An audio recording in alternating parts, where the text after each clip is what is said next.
जो इम्पाउंड की डायरी दीजिए। वो इम्पाउंड वाला डायरी किधर है? हाँ, इम्पाउंड की है ना रजिस्टर, तुम्हें कितने पैसे मिलते हैं?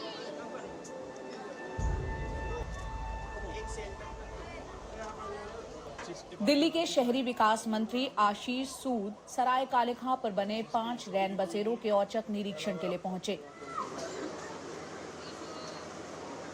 इसमें से कितने आदमी यहाँ हाजिरी लीजिए। यहां उन्होंने व्यवस्था को लेकर कई खामियां गिनाते हुए पिछली आप सरकार पर गंभीर आरोप लगाए। मुझे लगातार इस बात की शिकायतें मिल रही थी कि रैन बसेरों में पिछली सरकार के बड़े नेताओं के द्वारा पालित पोषित जो एनजीओज हैं उनके माध्यम से बहुत बड़ा भ्रष्टाचार किया जा रहा है। हजारों लोगों की नियुक्ति का पैसा एनजीओज को दिया जाता है, मगर आपने स्वयं देखा इतना बड़ा भ्रष्टाचार है। जरूरत पड़ने पे इसकी सीबीआई जांच भी होगी।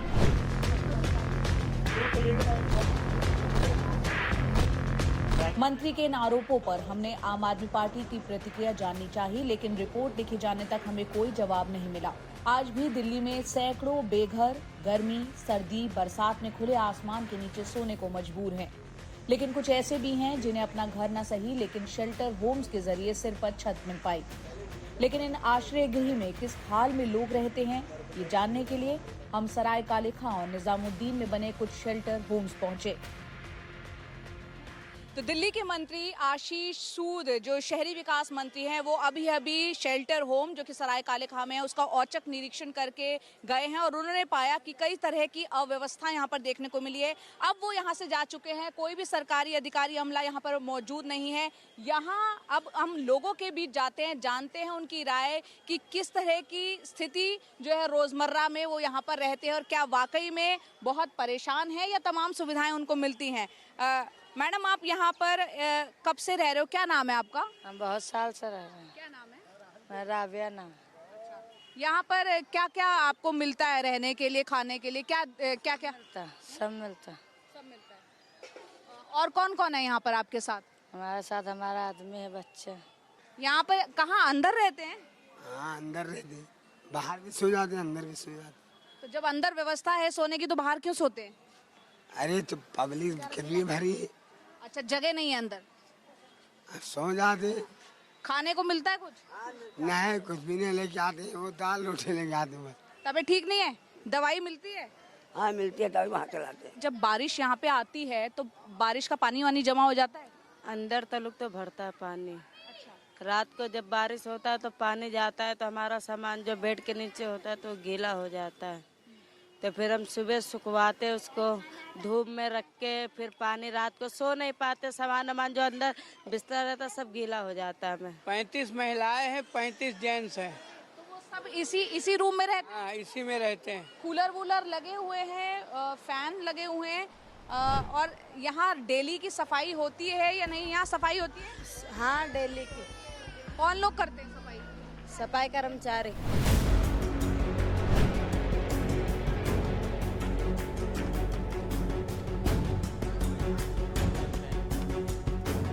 सराय काले खां पर बने इन शेल्टर होम्स में कुछ लोग ऐसे हैं जो कुछ साल पहले तक फुटपाथ पर रह रहे थे। पुरुष भी रह सकते हैं क्या? महिलाएं दिख रही हैं, बच्चे दिख रहे हैं? लेडीज जेंट्स दोनों रहते आप यहाँ पे यहाँ क्या कर रहे हैं? आप यहीं रहते हैं? हैं, ये रहते। तो यहाँ फैमिली है हमारी। फैमिली है? नजदीक ही एक मोहल्ला क्लिनिक बना हुआ है। लोगों ने बताया कि बुखार, सिरदर्द या कोई छोटी मोटी बीमारी का इलाज वो यहीं से करवाते हैं। तो इन शेल्टर होम के बाद हम यहाँ आए हैं। ये मोहल्ला क्लिनिक है। दिल्ली में जो मोहल्ला क्लिनिक बने हुए थे वहाँ की स्थिति हम आपको दिखाते हैं। यहाँ पर दवाइयाँ हैं और जो शेल्टर होम में लोग रह रहे होते हैं, अगर उन्हें कोई किसी तरह की तकलीफ होती है, बुखार, सरदर्द और तमाम और भी कोई प्रॉब्लम होती है, तो यहाँ डॉक्टर होते हैं और सुबह 8 बजे से दोपहर 2 बजे तक बताया जा रहा है डॉक्टर्स होते हैं।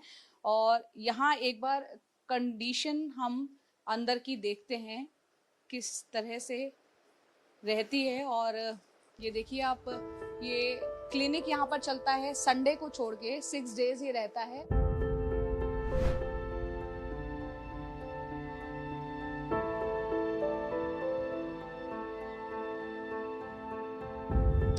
दिल्ली के सराय कालेखां इलाके के बाद हम पहुंचे हैं निजामुद्दीन के इलाके में। यहाँ पर भी कुछ शेल्टर होम्स बने हुए हैं। वहाँ हमने देखा था किस तरह से टेम्परेरी शेल्टर होम्स थे और यहाँ पर एक परमानेंट स्ट्रक्चर हमको नजर आ रहा है।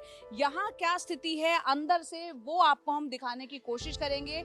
और हम लगातार ये देख रहे हैं कि क्योंकि अब मॉनसून दिल्ली में दस्तक देने को है, उससे पहले की क्या व्यवस्थाएं इन शेल्टर होम्स में रहती है।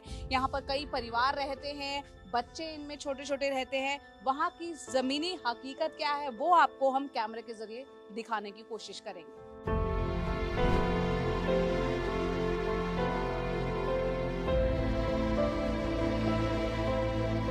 यहाँ का हाल जानने के बाद हम पहुंचे निजामुद्दीन में बने शेल्टर होम, जो टेम्परेरी नहीं बल्कि पक्का बना हुआ था।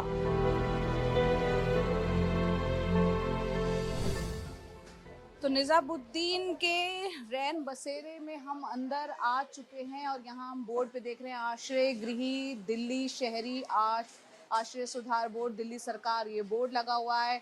कितने यहाँ स्टाफ मेंबर्स है, आसीना बानो केयर टेकर, ये सब लिख रहा है। और यहाँ हम देख रहे हैं किस तरह से ये रेनोवेशन का काम यहाँ पर चल रहा है और सारी व्यवस्थाएं यहाँ पर फिलहाल हमको जो नजर आ रही है, कुछ बुजुर्ग दिख रहे हैं, बच्चे हमको नजर आ रहे हैं, महिलाएं हमको दिख रही हैं। खाने का वक्त क्योंकि ये दोपहर का है, कुछ लोग खाते पीते हमें दिख रहे हैं और कुछ जगह अंदर हम देख रहे हैं किस तरह से ये बिस्तर यहाँ पर बिछे हुए हैं और कुछ परिवार अंदर यहाँ पर रह रहे हैं। ऊपर लेडीज शेल्टर है, उसमें कुछ मैरिड है, कुछ अनमैरिड भी हैं और बुजुर्ग औरतें भी हैं, कुछ है जिनके साथ बच्चे हैं, कुछ सिंगल भी हैं। तो वो इसके ऊपर है जो लेडीज शेल्टर बना हुआ है। वहाँ पे कुल कितनी फीमेल्स रहती हैं? मैम अभी 60 से ऊपर फीमेल है एंड बच्चे भी हैं, जिसमें लड़कियां हैं और 10 साल तक के लड़के भी हैं, 18 साल तक की लड़कियां भी हैं, वो सब रहती हैं ऊपर। अभी दिन में 60 है और रात को 100 हो जाते हैं। तो वो 100 हो जाते वो बाकी 40 कहाँ से आती हैं? कौन? वो रात जैसे अब कहीं कहीं काम वर्क में जाते हैं, कोई कोठियों में काम करने साफ सफाई का, तो वहाँ चले जाते हैं, वहाँ से काम इसी कमरे में आप कह रही हैं 100 एडजस्ट हो जाती हैं? दोनों 2 कमरे हैं यहाँ पे, उसमें 100 लेडीज रहती हैं। हाँ, सारी रात में नाइट में 100 हो जाते हैं। अभी 60 हुआ है। गर्मी बहुत ज्यादा है, इन दिन में गर्मी है, कूलर पंखा कुछ भी नहीं है, सिर्फ ऊपर का हवा ऊपर ही बेड पे रख सकते हैं, नीचे नहीं। हम जैसे भी तो काट रहे हैं, हमें अपना कौन सा घर है, जैसे तैसे काटनी है। तबीयत जब खराब होती है तो यहाँ दवाई वही मिलती है? हम लिया थे मोल लिया थे दवा। मोल से लेनी, पैसा खरीद के लानी पड़ती है? हाँ। अच्छा, खरीद तो यहाँ मेडिकल सुविधा नहीं मिलती क्या? न जाते हैं हम, नंबर लगाने के होता है। नंबर लगता है काफी? हाँ।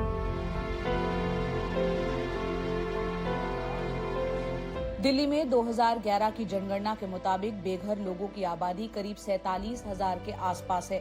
हालांकि बेघर लोगों के लिए काम कर रही संस्थाएं इनकी संख्या कहीं ज्यादा बताती हैं। अभी रिसेंट में हमने हेड काउंट किया है और सर्वे किया, जिसमें 1.5 लाख लोगों को दिल्ली की सड़कों पर सोता पाया गया है। शेल्टर होम्स कितने हैं टोटल? अगर नंबर ऑफ शेल्टर की बात करें तो 82 परमानेंट बिल्डिंग्स हैं और 112 पोर्टा कैबिन है।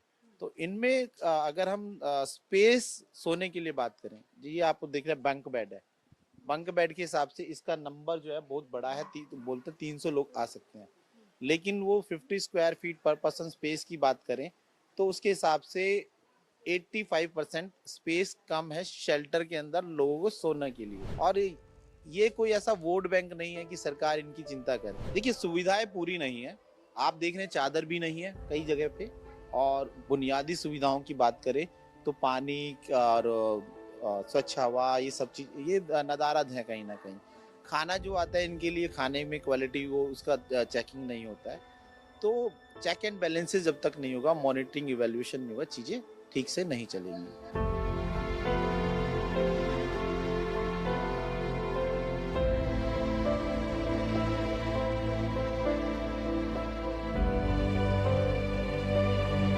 मंत्री आशीष सूद का कहना है शेल्टर होम्स को लेकर शिकायतें आ रही थी, इनकी संख्या बढ़ाए जाने पर भी विचार हो रहा है। हमारी सरकार इन रैन बसेरों में निराश्रित लोगों को आश्रय देने के लिए इन आश्रय गृहों में सम्मानजनक आश्रय देने के लिए प्रतिबद्ध है। देखिए, हम इसकी व्यवस्था को ठीक करेंगे।